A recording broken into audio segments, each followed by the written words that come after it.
जब प्रसन्न में आग लगेगी और चारों ओर से बुद्ध को घेर लेगी, तब देखते हैं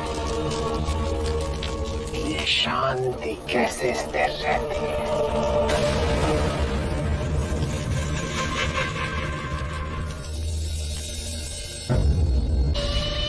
मुक्त तो मैं तुम्हें उसी दिन कर देता मालविका, पर क्या करता।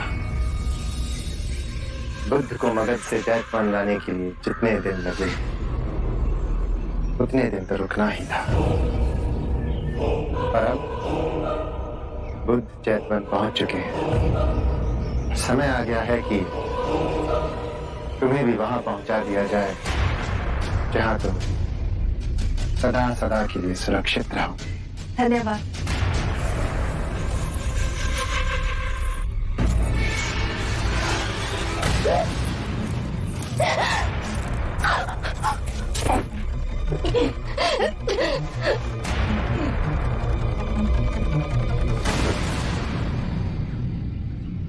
जीवित रहकर तुम्हारा उपयोग हमारे लिए समाप्त हो चुका था मालविका, पर तुम्हारा शव हमारे बहुत काम आएगा।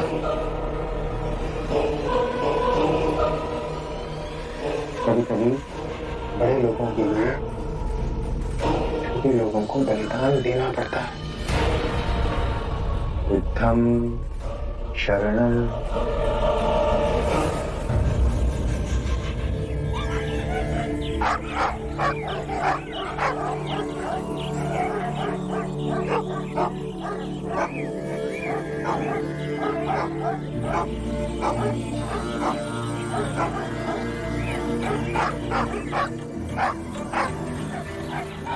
सुबह से इतना शोर मचाया हुआ है कि इन पंछियों और श्वानों के कोलाहल से आपका ध्यान भंग नहीं हो रहा? जो ध्यान कोलाहल से भंग हो जाए उसे ध्यान नहीं कहते। क्षमा बुद्ध। कुछ तो है जो इन पंछियों और श्वानों को संताप दे रहा है। जाकर देखो क्या है कुटिया के पीछे जो ये इतने उत्तेजित हो रहे हैं।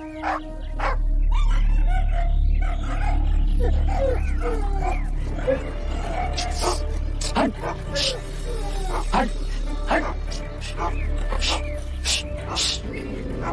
हट।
बुद्ध, लगता है बहुत गहरा षड्यंत्र रचा गया है।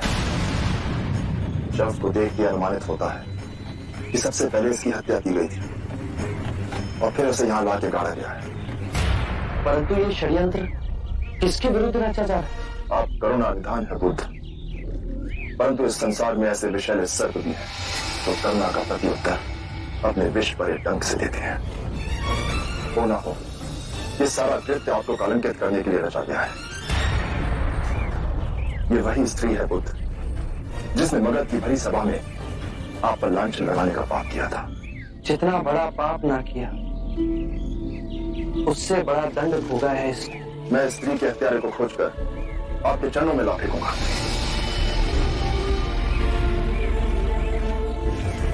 आनंद, इसके अंतिम संस्कार की व्यवस्था कीजिए।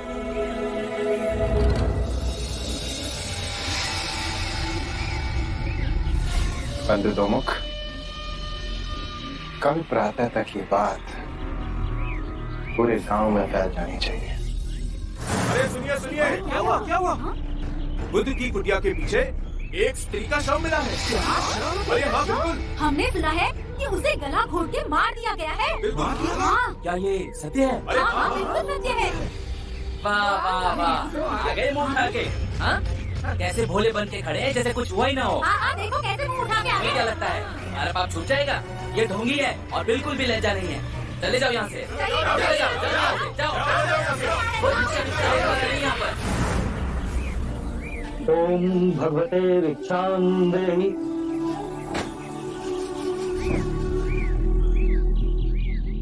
क्या ये सच है कि आपके संग में किसी स्त्री की हत्या करके उसका शव गाड़ दिया गया था और फिर वो शव बुद्ध की कुटिया के समीप पाया गया है? जाओ कोई और घर खोजो। किस मुंह से भिक्षा मांगने आए हैं आप? हम हत्यारों को भिक्षा नहीं देते हैं। जाओ यहाँ से।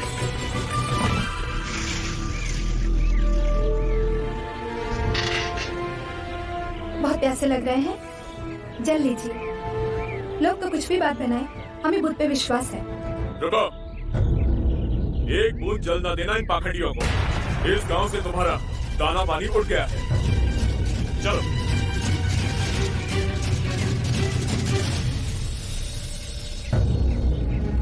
इनका स्वास्थ्य पहले ही ठीक था और जब से गांव वालों ने वृक्षों का बहिष्कार किया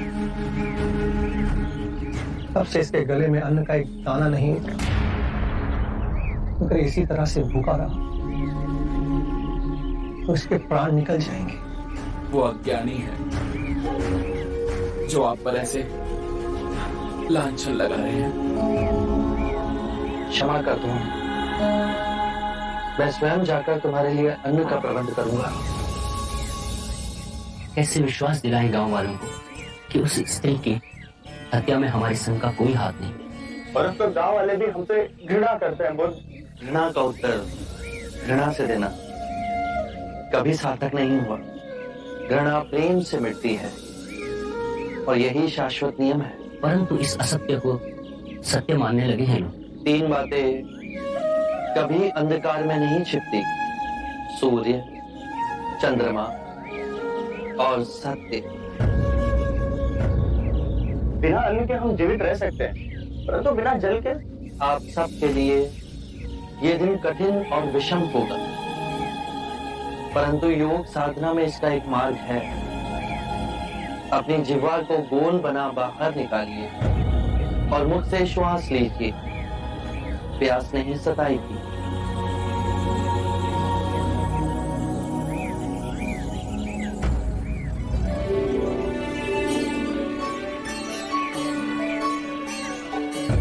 ये फलों की टोकरियां कहां से आई? कदाचित हमारे संघ की परिस्थिति की जानकारी पूरे प्रदेश में फैल गई। क्षमा करना हमें बुद्ध, पहले पता ना था। मार्ग में जो बन पाया ले आए। जिसे बुरा कहते हैं, अगर उसके 10 हाथ हैं तो जो अच्छा है उसके 100 हाथ हैं। इसे ले जाइए।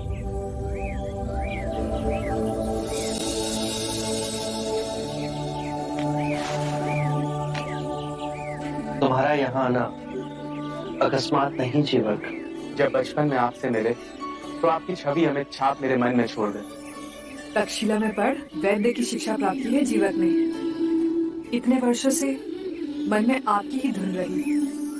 आपके चरणों में अपनी विद्या समर्पित करने आ ही रहे थे कि ये दुखद समाचार हमें मिला। हमसे जो बन पाया मोल ने दी, जीवक को तुम स्वयं ले आई। ये शुभ है। एक माँ अपने पुत्र को ऐश्वर्य का मार्ग छोड़ संन्यास के मार्ग पर स्वेच्छा से लाए। ये बहुत सराहनीय है आम्रपाली। किसी अदृश्य डोर ने आपको हमसे बांधा है प्रभु। जीवक की परम इच्छा थी कि अपने आयुर्वेद के ज्ञान को संघ की सेवा में लगाएगा।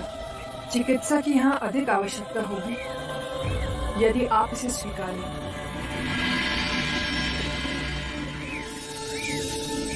हमारा एक भिक्षु अंदर ज्वर से तप रहा है। कहाँ? आइए, मैं आपको लिए चलूं।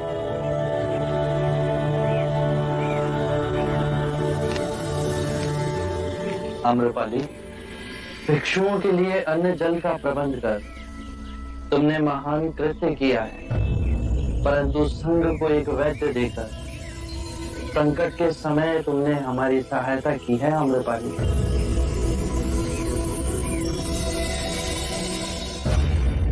आपको विश्वास है कि मानविका के घर से हमें उसकी हत्या का कोई प्रमाण मिल सकता है? बुरे कृत्य हमेशा अपने पद चिन्ह छोड़ के ही जाते हैं। ढूंढो।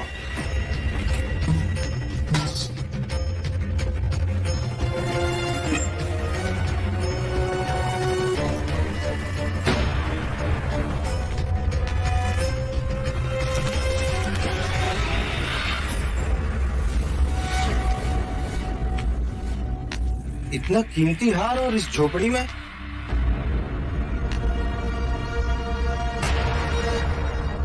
ये तो किसी पुरुष का हार है। राज घराने के चिन्ह भी इनके थे। शाक के राज परिवार का चिन्ह।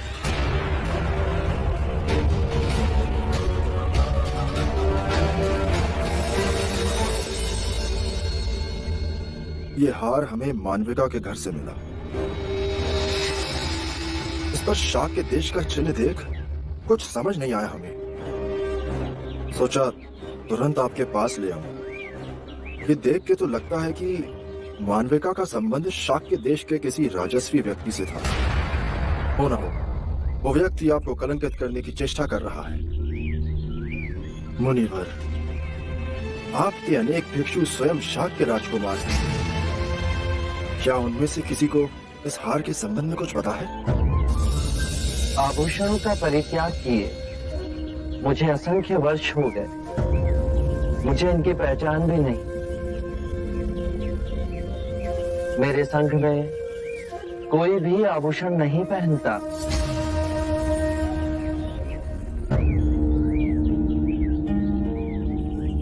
एक बात और मुनिवर, हमने मानविका के आसपास रहने वाले लोगों से भी पूछताछ की। एक ने बताया कि लगभग 1 वर्ष पूर्व एक राजस्वी व्यक्ति मानविका के साथ रात्रि में उसके घर गया था।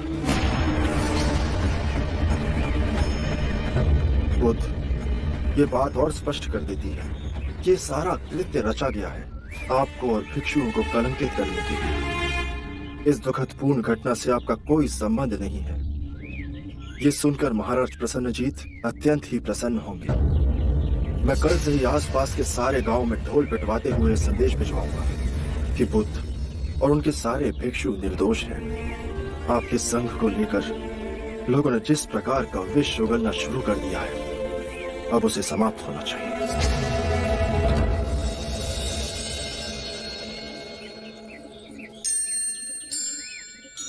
बुद्ध, यदि आपकी कृपा मुझ पर बनी रहे तो मैं उस दोषी को पकड़कर आपके चरणों में ला फेंकूंगा।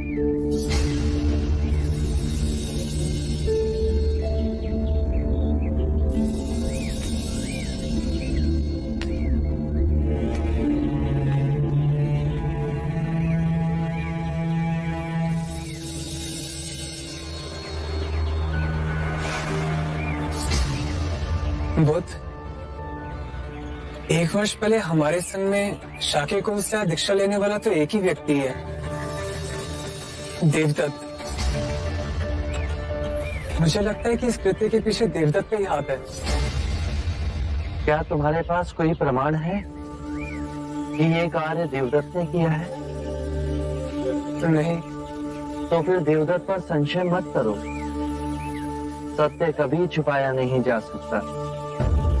और यदि यह घटनाक्रम देवदत्त के द्वारा घटित हुआ है तो सबसे अधिक मुक्ति की आवश्यकता देवदत्त को है। और यदि देवदत्त अपराधी है तो उसका अंतर्मन उसे कठोर दंड देगा और वो इस पीड़ा से बचना चाहेगा। जिस प्रकार अंगुलीमाल का रूपांतरण अहिंसक में हुआ, उसी प्रकार देवदत्त का भी होगा।